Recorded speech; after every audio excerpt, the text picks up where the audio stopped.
출애굽기 37장 1절에서 9절 말씀. 브살렐이 조각목으로 궤를 만들었으니 길이가 2규빗 반, 너비가 1규빗 반, 높이가 1규빗 반이며 순금으로 안팎을 싸고 위쪽 가장자리로 돌아가며 금테를 만들었으며 금고리 넷을 부어 만들어 네 발에 달았으니 곧 이쪽에 2고리요 저쪽에 2고리이며 조각목으로 채를 만들어 금으로 싸고 그 채를 궤 양쪽 고리에 꿰어 궤를 매게 하였으며 순금으로 속죄소를 만들었으니 길이가 2규빗 반, 너비가 1규빗 반이며 금으로 그룹 둘을 속죄소 양쪽에 쳐서 만들었으되 한 그룹은 이쪽 끝에 한 그룹은 저쪽 끝에 곧 속죄소와 한 덩이로 그 양쪽에 만들었으니 그룹들이 그 날개를 높이 펴서 그 날개로 속죄소를 덮었으며 그 얼굴은 서로 대하여 속죄소를 향하였더라.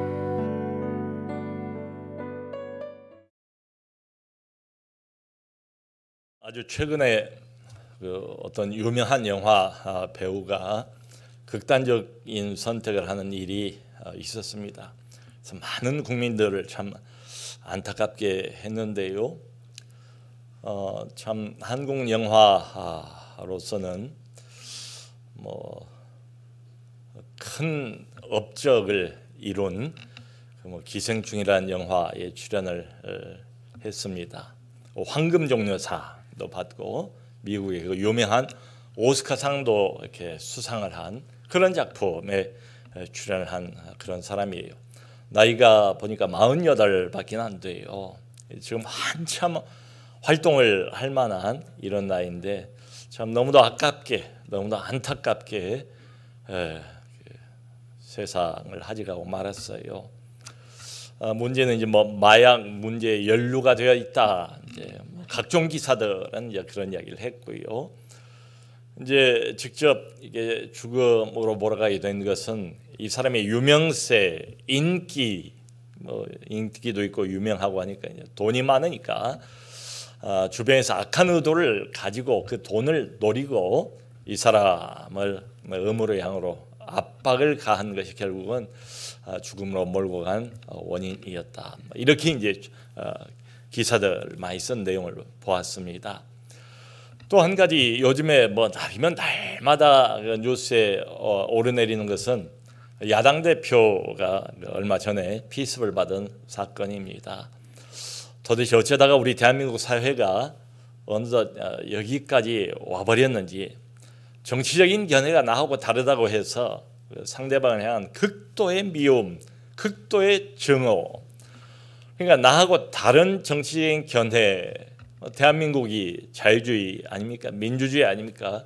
얼마든지 다른 견해를 가질 수도 있는데 그걸 참지를 못하는 거예요. 그래서 이제 이게 심해져 가지고 극단적으로 상대방을 죽이는 것이 옳다. 여기까지 이제 생각이 갔으니까 참 문제는 문제입니다. 여러분, 해는 바뀌었지만 여전히 사람들은 돈에 대한 욕심 때문에 다른 사람을 죽입니다.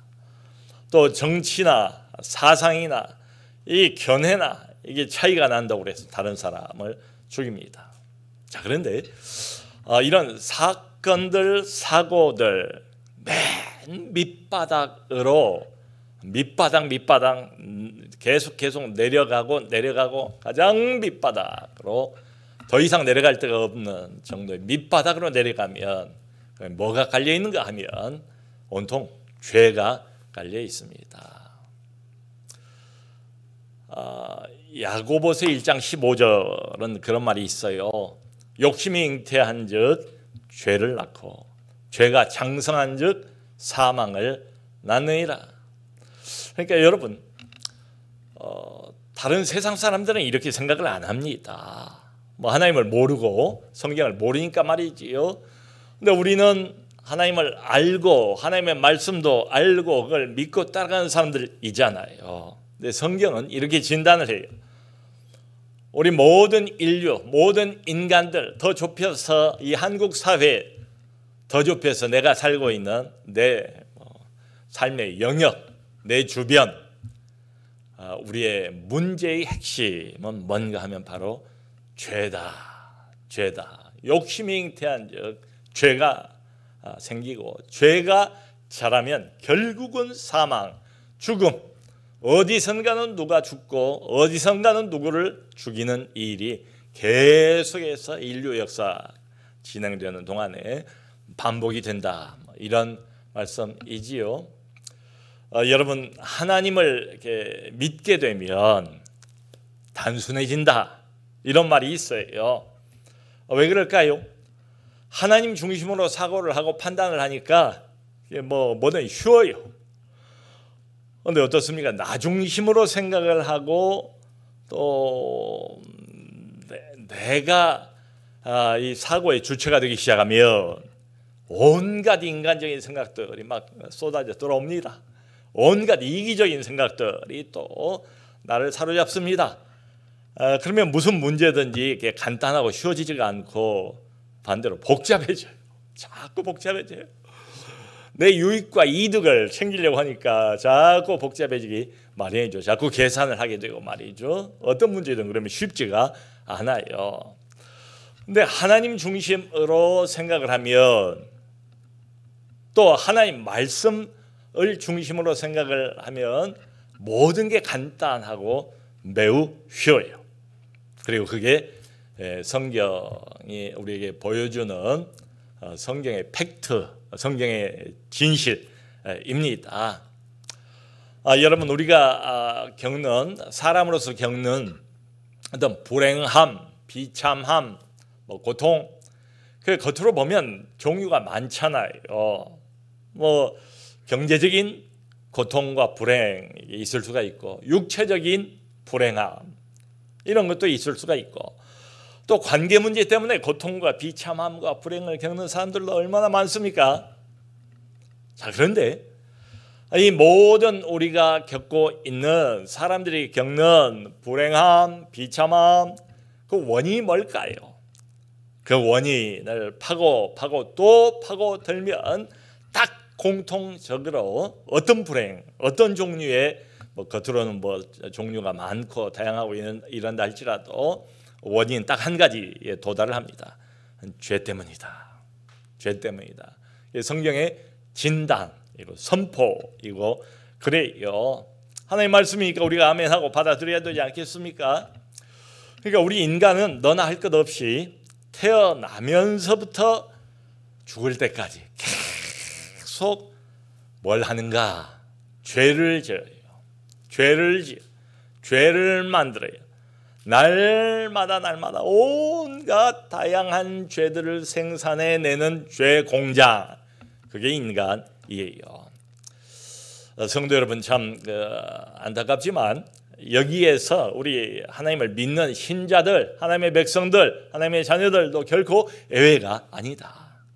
지금 제가 말씀드린 건 불신자에 대해서, 하나님 모르는 사람들에 대해서 이방인들 이야기를 하는 게 아니에요. 하나님의 백성들도 여기에서 벗어나지 못해요. 죄를 짓습니다. 예수 믿었지만, 거듭났지만, 하나님의 자녀지만, 빛을 보았지만 여전히 어둠을 사랑하고 세상을 사랑하고 죄를 지으면서 살아요.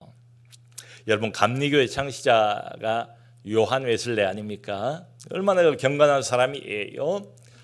그야말로 최선을 다해서 1분 1초도 허투루 쓰지 않고 하나님을 위해서 모든 24시간을 다 쓰려고 노력을 했던 사람이 요한 웨슬레입니다.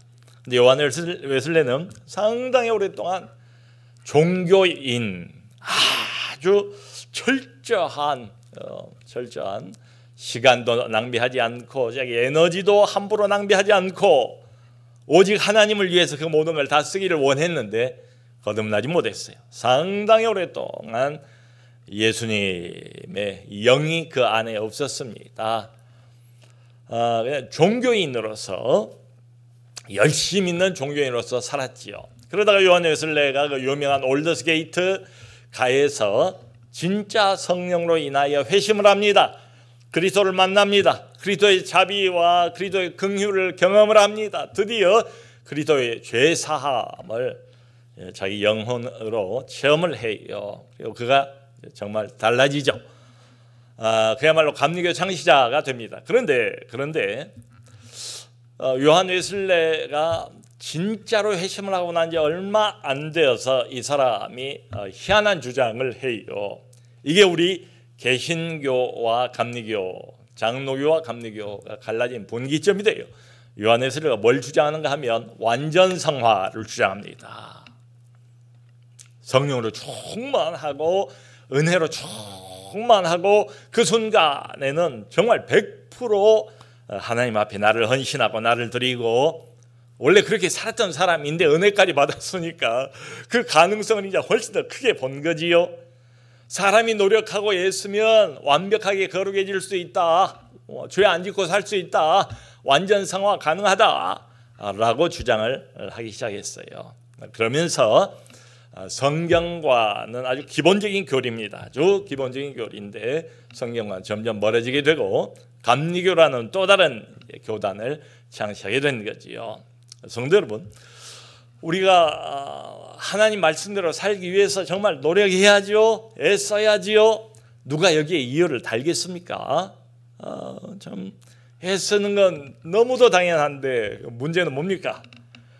그렇다고 해서 죄를 안 지게 되는가? 뭐 우리의 경험이 말해 주잖아요. 아주 웅변적으로 내가 아무리 애써도 내가 아무리 노력을 해도 죄를 안 짓고 살 수는 없다. 어디선간 또 넘어져요. 조금만 방심하면 나도 모르게 벌써 내 영혼이 저만큼 널브러져 있고 하나님에게 벌써 등 돌리고 세상을 짜가면 또 세상하고 이렇게 친해지려고 애를 쓰는 자신의 모습을 보는 경우가 얼마나 많은가 말이지요. 그래서 성경에 보면 요한복음 13장에서 예수님이 제자들 발을 하나씩 씻겨주지 않습니까? 발을 씻겨준다. 하나님의 아들이신 예수께서 발을 씻겨준다는 것은 그들의 죄를 씻겨주는 의미도 있지 않겠어요? 베드로 앞에 왔습니다. 스승께서 허리에 수건을 두르시고 자기의 더러운 발을 씻기려고 하는 모습을 보고 베드로가 손을 잡지 않습니까? 주님, 나는 씻기지 못합니다. 내가 어찌 감히 스승님에게 발 씻김을? 그럴 수 없습니다. 예수님이 뭐라고 그러세요? 베드로야, 내가 지금 네 발을 씻기지 않으면 너하고 나하고 상관이 없느니라. 너하고 나와 관계의 문제야. 이 발 씻는 건 단순한 상징적인 행위야. 내가 널 씻기지 않으면 그 말이 맞죠. 예수님이 자신의 보혈로 베드로의 영혼을 깨끗하게, 그 죄를 깨끗하게 씻겨주지 않으면 아무 관계가 없지요. 관계가 없느니라. 그랬더니 이번에는 역시 베드로답게 주여, 그렇다면 내 손과 머리도 씻겨주옵소서. 그랬더니 예수님이 하신 말씀이 뭡니까? 아니다 베드로야, 이미 목욕한 자는 온 몸이 깨끗하였다. 목욕했다는 거예요. 너희들 모두 다 이미 기본적으로 목욕탕 갔다 왔다는 거예요. 하나님의 아들 예수 그리스도를 믿고 그분의 그 죄사함을 믿고 자신들이 가지고 있는 모든 죄를 다 사함을 받았다는 이야기 아니겠습니까? 온 몸이 다 깨끗하대요. 그런 사람은 발만 씻으면 된다. 발밖에는 씻을 게 없다. 여러분, 여기서 우리가 좀 주목하기를 원하는 것은 예수님께서 아무것도 안 씻어도 된다 이렇게 말씀 안 하셨어요. 목욕은 했으니까, 목욕했다 할지라도 우리가 날마다 저녁에 자기 전에 손발을 씻는 것처럼 말이죠. 날마다 우리가 밖에 나갔다 오면 먼지로 발이 더러워지지 않습니까? 그런 것처럼 우리가 날마다 알게 모르게 의식적으로 무의식적으로 죄를 지어요. 큰 죄, 작은 죄, 의식을 하는 죄, 의식을 못하고 짓는 죄, 너무너무 많은 죄들을 날마다 짓고 산다. 그런 의미가 함축되어 있지요. 그러니까 날마다 발은 씻어야 된다, 이런 말씀 아니겠습니까? 자, 그러므로 성도 여러분, 2023년이나 2024년 오늘날도, 오늘입니다. 오늘, 어제 이야기하는 것 아니에요. 오늘 이야기, 우리 이야기예요. 남의 이야기 아니고 가장 시급한 게 뭔가 하면 발 씻는 겁니다. 죄 문제입니다. 모든 인간에게 가장 심각한 게 뭔가, 바로 죄 문제예요. 왜냐하면 결국 따지고 보면 모든 인간의 겉껍데기로 드러난 모든 문제, 모든 고통, 모든 불행, 그게 어디서 오는가? 바로 죄 때문이니까 말이지요. 이 죄가 하나님과 우리 사이를 딱 가로막아 버렸어요. 관계가 그래서 단절돼 버렸어요. 그래서 하나님을 보려고 해도 하나님이 안 보여요. 죄가 가로막고 있어서. 하나님이 끊임없이 말씀하지 않습니까? 그럼에도 불구하고 죄가 딱 가로막혀 있으니까 아주 너무도 튼튼한 완벽한 방음벽이 하나님의 음성이 들리지를 않아요. 이게 문제입니다. 그러니까 대부분의 인간들은 어떻게 사는가 하면 악순환이 계속 반복돼요. 하나님이 안 보이고 하나님의 음성이 안 들리고 빛이 안 보이니까 더욱더 적극적으로 죄를 짓게 되지요. 그러면서 자기도 모르게 마귀의 종노릇 하게 되고 어둠의 통치자, 어둠의 대왕인 마귀를 계속 따라가게 되죠. 마귀의 종노릇 하며 삽니다. 그 결과가 매일같이 신문지상에 우리 TV 뉴스에 나오는 온갖 비참, 불행, 고통 이런 것들이 그 결과들입니다. 여러분 희한한 것은 참 우리 인생이 겪는 또 우리가 여기저기에서 이렇게 보는 우리 인간의 고통, 비참함, 불행함 이게요 뭘 해도 완전히 사라지질 않아요. 어떤 성공을 이루어도 그 사람이 어떤 성취를 이루어도 이 고통, 이 불행, 이 비참함 여기서 완전히 벗어나지를 못해요. 그러니까 이렇게 말씀드린 게 맞을 거예요. 여러분 우리가 지금 이 땅을 살아가면서 경험하고 겪고 체험하는 어떤 고통, 어떤 비참, 어떤 불행도 따지고 보면 그 원인이 돈 때문이 아닙니다. 성경은 그렇게 말하고 있지 않아요. 돈 때문이 아니에요. 표면적인 이유는 나는 돈이 없는데 저 사람은 돈을 많이 벌어서 그 차이 때문에 상대적인 박탈감 때문에 내가 집이 없기 때문에 내가 소유가 없기 때문에 이렇게 이제 우리 생각을 많이 하죠. 돈 때문도 아니고 다른 사람 때문도 아니래요. 그 진짜 원인은 뭔가 하면 바로 하나님과 나와의 관계를 죄가 망치로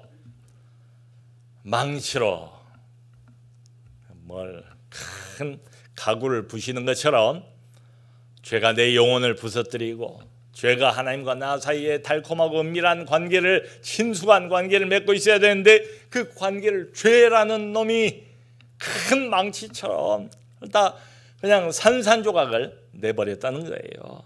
그게 불행의 진짜 이유랍니다. 성도 여러분, 이 죄라는 거하고 또 반대편에 있는 하나님하고는 이게 반비례 관계예요. 정확하게 반비례 관계입니다. 그러니까 죄하고 가까워지면 가까워질수록 하나님하고는 점점 멀어지게 돼 있어요. 죄를 사랑하면 사랑할수록 하나님은 점점 더 미워하게 돼 있습니다. 그거예요. 반비례 관계예요. 여러분 최근에 통계를 보니까요, 지난 4년 동안, 그러니까 코로나 기간을 포함한 지난 4년 동안 우울증 환자가 무려 30%가량 더 늘어났대요. 비용도 훨씬 더 많아졌어요. 우울증 때문에 쓰는 비용이 훨씬 더 많아졌습니다. 그러니까 우울증이라는 게 어떻게 해서 생기는 것인가? 지금은 아주 낯선 단어가 아니지요. 그러니까 이게 호르몬의 작용 때문에 우울증이 올 수도 있고요. 긴 코로나 기간 밖으로 나가지도 못하고 함부로 모이지도 못하고 늘 이렇게 숨어서 마치 지내는 것처럼 교회는 또 얼마나 주눅이 들어가지고 지난 3년 동안 이렇게 지내왔습니까? 이런 시간을 지나가면서 우울증이 올 수도 있지요. 또 여러 가지 원인을 진단해 볼 수 있을 겁니다. 이게 좀 더 운동을 해야 되는데 운동 부족이다. 대외적인 활동을 많이 못해서 그렇다. 아니면 또 다른 진단으로는 성격이 어떤 사람은 좀 그렇다. 기질이 우울증이 쉽게 올 수 있는 그런 기질이다. 등등 그런 게 다 진단 어떤 이유들이 될 겁니다. 자, 그런데 여러분 다른 면으로 바라보면 우리는 하나님을 믿는 사람들이잖아요. 그러니까 소위 영적인 해석, 이게 필요해요. 실제로 심리적인 것하고 영적인 것은 아주 별개 나입니다. 구별은 돼요. 하지만 완전히 독립되어 있는 이런 건 아니에요. 그럴 수가 없지요. 심리적인 것과 영적인 것은 아주 긴밀하게 연결이 돼 있어요. 연결이 돼 있어요. 서로 영향을 주고받아요.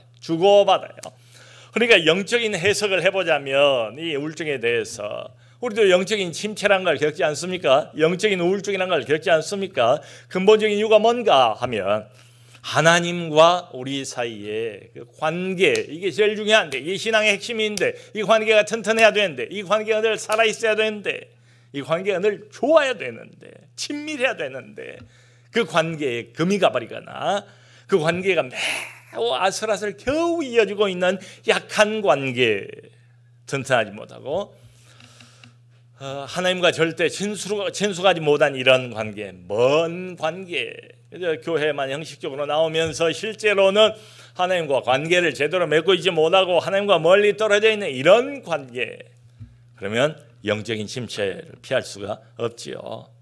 영국의 그 유명한 설교자인 마틴 로이드 존스가 지금 이제 고전적인 책이 됐어요. 영적 침체라는 유명한 책을 쓰지 않았습니까? 이 사람이 원래 의사였으니까 의사의 시각을 가지고 또 영적인 의사로서 우리 신자들이 겪고 있는 영적 침체의 원인이 뭔가 그걸 진단하고 치료 방법이 뭔가 그걸 아주 자세하게 밝히고 있어요. 근데 그 로이 존스 목사님에 의하면 영적인 침체, 영적인 우울증, 여러 가지 진단, 이유 대볼 수 있다는 거예요. 세상 사람들이 하는 것처럼. 그러나 그분의 그 진단은 이렇습니다. 핵심은 뭔가 하면 우리는 하나님 믿는 사람들인데 우리가 하나님을 믿고 있지 못한가. 하나님에 대한 불신, 이게 영적인 침체와 우울증의 가장 근본적인 이유래요. 어떤 상황이든지 어떤 고통을 지금 내가 겪고 있든지 간에 그건 상관없고 모든 영적인 침체와 우울증의 가장 근본적인 이유가 뭐냐, 원인이 뭐냐 하면 바로 이거 한 가지랍니다. 우리를 구원하시고 우리의 주권자 되시고 우리를 이끌어 가신다고 우리도 고백하고 그렇게 믿기를 원하는 그 하나님을 제대로 믿고 있지 못한 것, 하나님에 대한 불신이래. 이게 근본적인 이유라. 근본적인 죄, 하나님을 안 믿어요. 불신자들은 어쩔 수 없죠. 근데 문제는 신자들, 소위 하나님의 백성들, 하나님의 자녀들도 하나님을 믿질 않아요. 하나님에 대한 불신, 이게 근본적인 죄다, 이렇게 진단을 합니다. 성도 여러분, 우리가 아까 잠깐 읽은 요 내용, 출애굽기 37장 1절로 9절입니다. 이 내용이 뭔가 하면은 바로 지금 말씀드린 내용하고 딱 일치가 된 내용이에요. 그러니까 우리 인류의 죄, 인간의 죄, 3400년쯤 전의 이야기지만 오늘 수천 년이 지났지만 오늘 우리의 문제, 가장 시급한 문제, 가장 심각한 문제, 그 죄 문제에 대한 얘기고요. 그 죄를 해결하는 방법, 죄를 다루는 방법에 관한 문제예요. 성도 여러분, 일단 이렇게 생각을 할 수 있지 않겠어요? 사람들이 어떤 사람들은 교회는 안 나온다 할지라도 옳은 일 하기를 원해요. 근데 많은 경우에 진짜로 옳은 것이 뭔가를 몰라요. 정말로 몰라요. 그래서 그걸 시행을 못해요.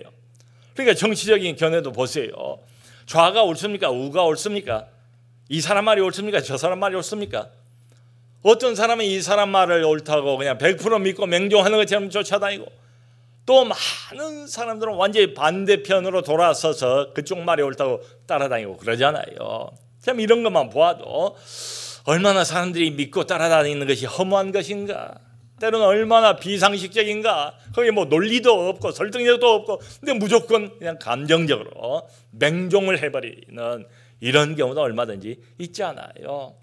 그러니까 정말 많은 사람들은 뭐가 옳은 것인지, 뭐가 진짜인지를 잘 몰라요. 그래서 하나님께서 바른 기준이 뭐냐?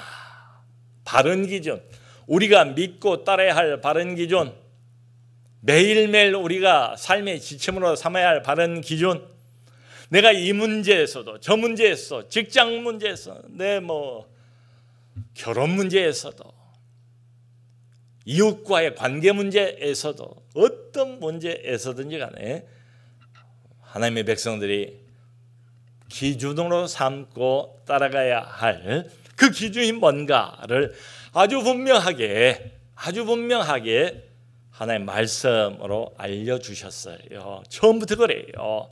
그게 오늘 우리가 읽은 내용입니다. 그렇게 해서 뭘 주셨는가 하면 언약궤를 주셨어요. 오늘 본문 말씀이 언약궤를 만드는 내용에 관한 이야기 아닙니까? 언약궤라고도 불리우고 증거궤라고도 불리우고 법궤라고도 불리우고 여호와의 궤, 하나님의 궤, 하여튼 궤짝은 궤짝이에요. 등등 각종 이름으로 불려요. 그런데 중요한 것은 뭔가 하면 그 궤짝 안에 뭐가 들어가 있죠? 바로 모세가 시내산에서 하나님께로부터 받았던 10계명 두 돌판, 10가지 계명이 쓰여져 있는 두 돌판이 궤짝 안에 들어가 있어요. 이게 뭡니까? 하나님 말씀이죠. 하나님 말씀의 압축이죠. 요약이죠. 하나님 말씀의 상징이지요. 하나님이 직접 하나님의 손으로 새겼다고 말하지 않습니까? 그걸 언약궤 안에다 집어넣은 거예요. 여러분, 이전에 제가 출애굽기 25장에서도 이 언약궤 제작하는 방법을 자세하게 봤어요. 물론 기억 못 하시겠지요. 25장에 아주 더 자세하게 언약궤를 만든 방식이 나왔어요. 근데 그때 언약궤가 맨 먼저 나와요. 그러니까 성막을 만들라고 지시를 하시는데 가장 먼저 무엇을 말씀하시는가? 언약궤를 제작하는 방법부터 말씀을 하세요. 그러니까 출애굽기 25장에서는 성막을 만드는데 무엇이 가장 중요한가? 중요도의 순서대로 나열을 하세요. 근데 오늘 본문을 보면 이게 37장이잖아요. 36장에서 뭐가 나와요? 성막을 지금 이제 실제로 제작을 하는 거예요. 실제로 제작하는 순서대로 지금 쭉 나가고 있어요. 그래서 36장, 오늘 본문은 37장이고 거기서 먼저 그 성막의 외부를 제작하는 거, 이게 먼저예요. 실제로 이제 제작한 순서대로 나가고 있어요. 성막의 외부, 천으로 된 성막의 외부를 만드는 것을 먼저 이야기하고 그 다음에 이제 성막 안에 여러 기구들을 제작하는 방법을 이야기를 하는 건데 맨 먼저 나오는 게 역시 뭐예요? 언약궤를 만드는 방법을 말씀을 하십니다. 그러니까 이러든 저러든 이 언약궤가 성막의 핵심이다, 중심이다. 가장 중요한 포인트가 어디 있는가 하면 바로 지성소 안에, 두꺼운 휘장 안에 깊이 가려져 있는 그 하나님의 말씀이 들어가 있는 언약궤, 이게 핵심이다라는 걸 우리가 쉽게 알 수가 있지요. 맞습니다. 자, 지금 모세 이때부터 오늘날까지 하나님의 모든 백성, 모든 시대를 막론하고 가장 중요한 게 뭔가? 이 하나님의 말씀, 언약궤. 가장 기초가 되는 게 뭔가? 언약궤. 유일한 기준이 뭔가? 바로 하나님의 말씀이죠. 언약궤입니다. 아멘이죠? 자, 그런데 문제는 뭐냐?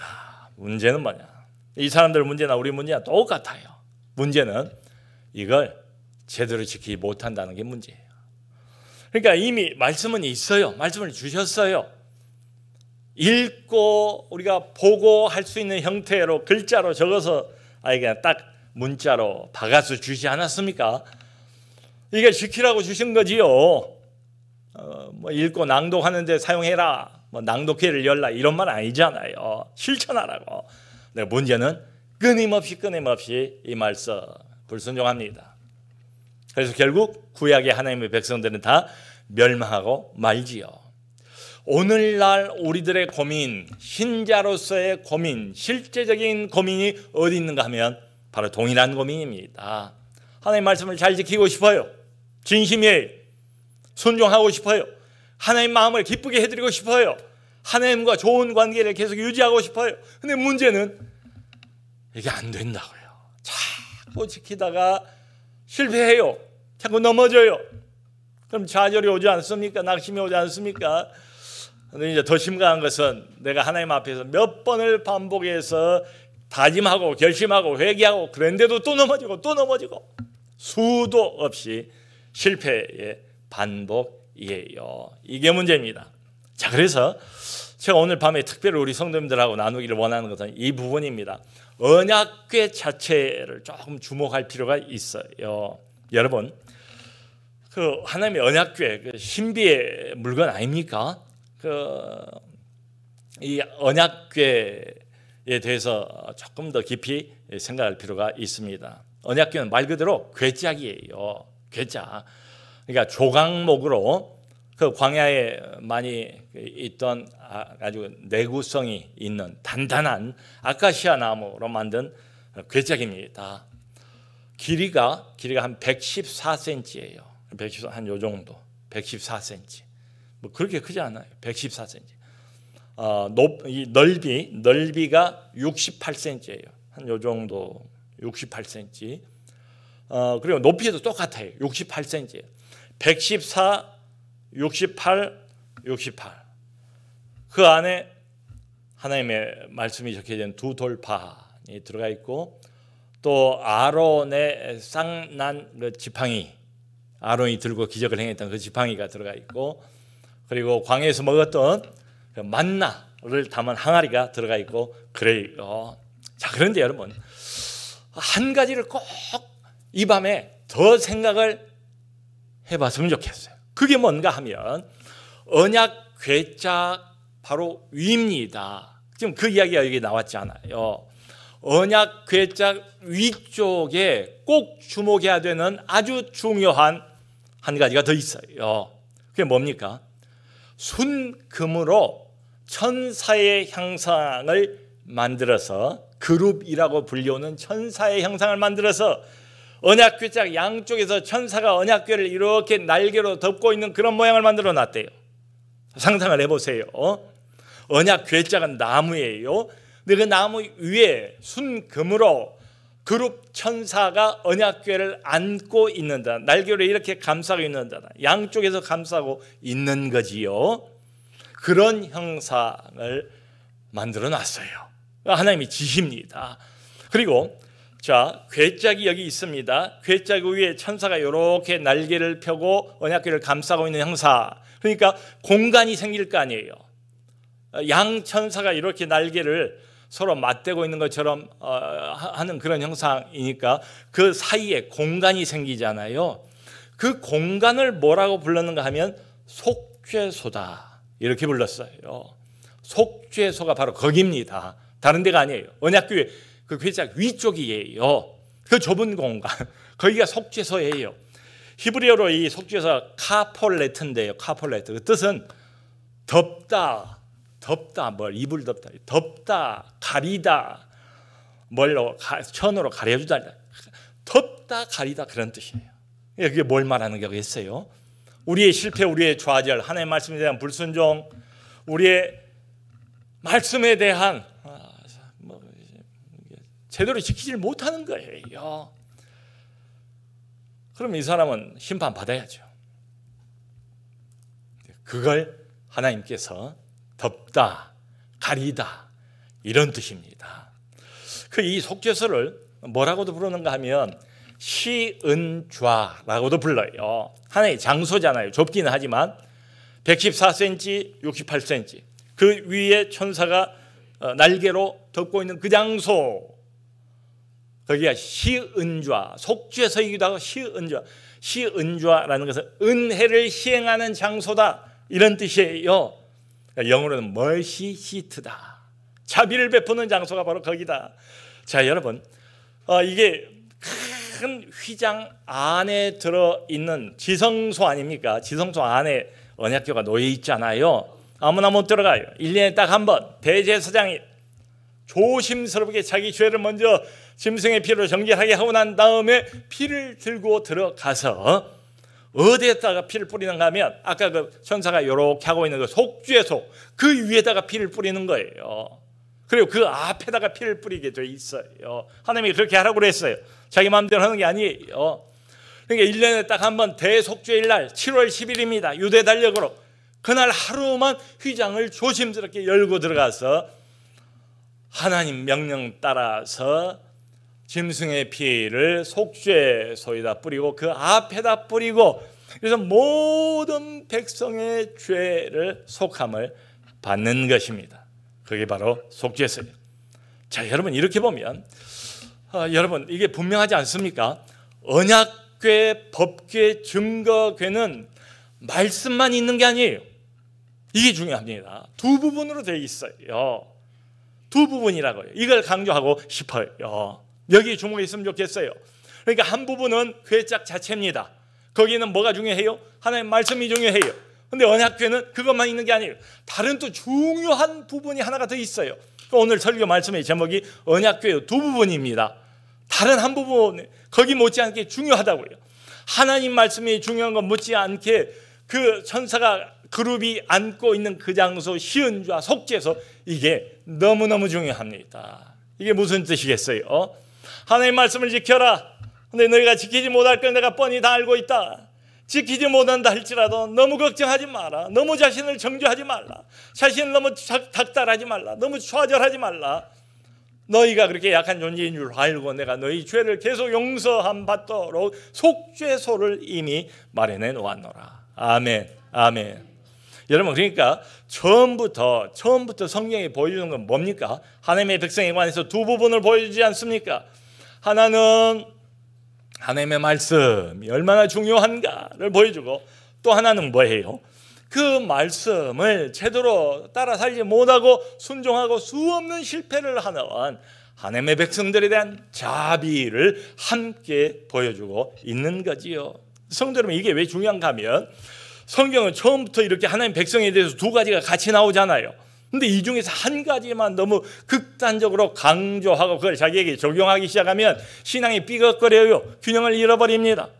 여러분 이 궤짝 안에 있는 하나님의 말씀만을 계속 강조하면 어떻게 되겠어요? 계속 우리 말씀을 못 지키잖아요. 그걸 자기가 알잖아요. 부끄럽잖아요. 수치스럽잖아요. 하나님하고 점점 하나님 앞에 얼굴을 뻔뻔히 하고 나가기가 어렵지 않습니까? 점점 잘못하면 자기를 정죄하는 정죄감만 커질 거예요. 하나님이 어떤 분으로 보이겠어요? 두려운 하나님. 말씀대로 살지 못하는 자를 계속 채찍을 들고 쫓아오시는 그런 하나님으로 생각하기가 쉬울 거예요. 여러분 반대로 속죄소에만 모든 시선을 집중시키면 어떻게 될까요? 좀 뻔뻔스러운 신자가 될 거예요. 이런 죄를 지어도 괜찮아. 저런 죄를 지어도 괜찮아. 난 다 용서받았어. 하나님은 어떤 분인가 하면 마치 이웃집에 살고 있는 맘씨 좋은 동네 아저씨처럼 내가 이런 짓을 해도 저런 짓을 해도 그래 고개를 끄덕이면서 친절한 미소를 보이는 별것 아닌 매우 가벼운 하나님으로 그렇게 착각하고 말 거예요. 그런데 성도 여러분 성경이 보여주는 건 뭡니까? 언약궤와 속죄에서는 한 몸뚱아리예요. 붙어 있어요. 혼연일체예요. 둘이 하나예요. 하나예요. 그래서 여러분 이 정죄의식과 은혜의식을 우리 건강한 신앙을 갖기를 원하는 사람들은 같이 가져야 돼요. 같이 가져야 됩니다. 사실은 우리 모두에게 이 두 가지가 같이 필요해요. 성도 여러분 이 둘을 완벽하게 같이 결합해서 가지고 있는 게 뭡니까? 바로 십자가지요. 하나님의 아들의 십자가는 하나님의 공의, 하나님의 은혜가 완벽하게 100% 결합이 되어 있는 그런 것 아닙니까?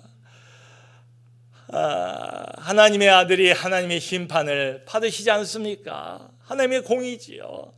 그런데 그 심판을 하나님의 아들이 대신 받으시고 우리를 살려주시지 않습니까? 하나님의 은혜지요. 그러니까 하나님의 아들이신 예수께서 그 십자가 위에서 죽으심으로 우리로 죽음을 이기게 하셨잖아요. 아멘. 그게 십자가 아닙니까? 여러분 그러므로 여기 나와 있는 이 언약궤는 결국 무엇을 가리키고 있는 것이겠습니까? 바로 장차 오실 메시아 예수 그리스도, 우리의 영원한 언약궤가 되시는 그분, 언약궤의 실체이신 그분.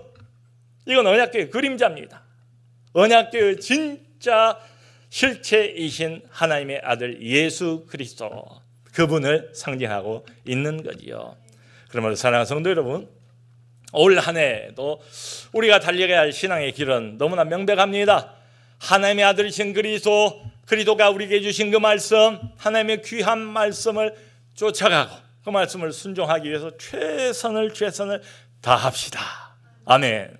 괴짝 안에 들어있는 두 돌판입니다. 여러분, 그런데 가다가 반드시 저도 그렇고 여러분도 그렇고 자주 넘어질 겁니다. 원치 않아도 넘어질 겁니다. 너무 낙심하지 마세요. 절망하지 마세요. 자신에게 너무 정죄하지 마세요. 그때마다 우리가 시선을 어디로 돌려야 되겠습니까?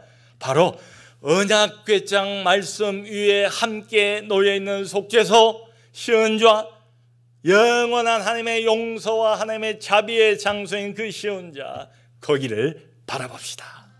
갈보리 언덕 위에 높이 달려있는 예수 그리스도의 그 십자가, 내가 내 자신을 자꾸 바라보고 분석하고 내가 얼마나 못난 사람인지를 자꾸 확인하는데 구원이 있지 않습니다. 우리의 구원은 어디에 있습니까? 그럼에도 불구하고 우리를 있는 그대로 끝까지 사랑하시는 하나님의 아들 예수 그리스도가 나를 위해서 흘리신 십자가의 보혈, 갈보리 언덕 위에 높이 솟아있는 하나님의 아들을 자꾸 바라보는, 그분이 언약궤니까요. 언약궤의 실체니까요. 그분이 시은좌니까요. 그분이 말씀이고 그분이 하나님의 자비니까요. 그분이 모든 것이니까요. 그분에게 자주 시선을 돌리면서 다시 일어나시고 다시 시작하는 우리 모두가 될 수 있기를 주님의 이름으로 축원합니다.